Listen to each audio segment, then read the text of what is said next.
দাবি ১, daffodil international ইউনিভার্সিটির কর্তৃপক্ষকে এই অগ্নিসন্ত্রাস, লুটপাট ও মিথ্যাচারের দায় স্বীকার করে নিঃশর্ত ক্ষমা প্রার্থনা করতে হবে। দাবি ২, হামলায় আহত সিটি বিশ্ববিদ্যালয়ের সকল শিক্ষার্থীর চিকিৎসার সম্পূর্ণ ব্যয় ও ভাঙচুরের ক্ষতিগ্রস্ত সিটি ইউনিভার্সিটির অবকাঠামো ও বিনষ্ট পরিবহন সমূহের ক্ষতিপূরণ দিতে হবে।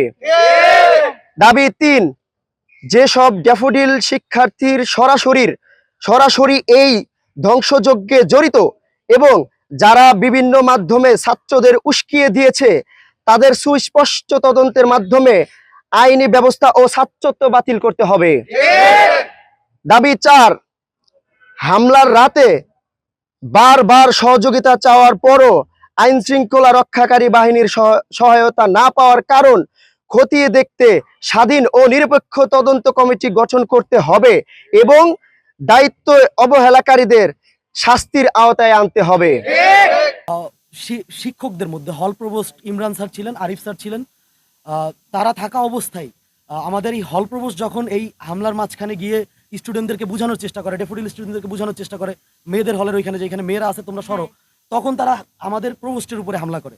তো এই ক্ষেত্রে আমি মনে করি না যে আমাদের VC sir, pro VC sir, registrar sir তাদের আশাটা নিরাপদ ছিল।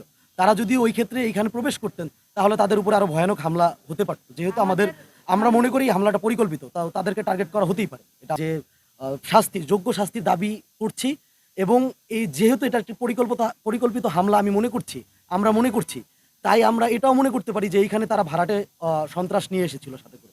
আমাদের দাবি ইউজিসির কাছে আমরা দাবিগুলো যে দিয়েছি, আমরা বদ্ধপরিকর যে ইউজিসি আমাদের এই দাবিগুলো খুব দ্রুত মেনে নিয়ে আমাদের শিক্ষা কার্যক্রম চালু করে দেবে। এখন পর্যন্ত শনাক্ত করা যায়নি এবং আমরা আমাদের জায়গা থেকে, সাধারণ শিক্ষার্থীর জায়গা থেকে আমরা বিষয়টি বিবেচনা করার চেষ্টা করছি যে উক্ত বিষয় আসলেই কি ঘটেছিল নাকি যারা এই হামলাটা চালিয়েছে তাদের একটি পরিকল্পিত গুজব। জি, আমরা চেষ্টা করছি, তদন্ত করার চেষ্টা করছি।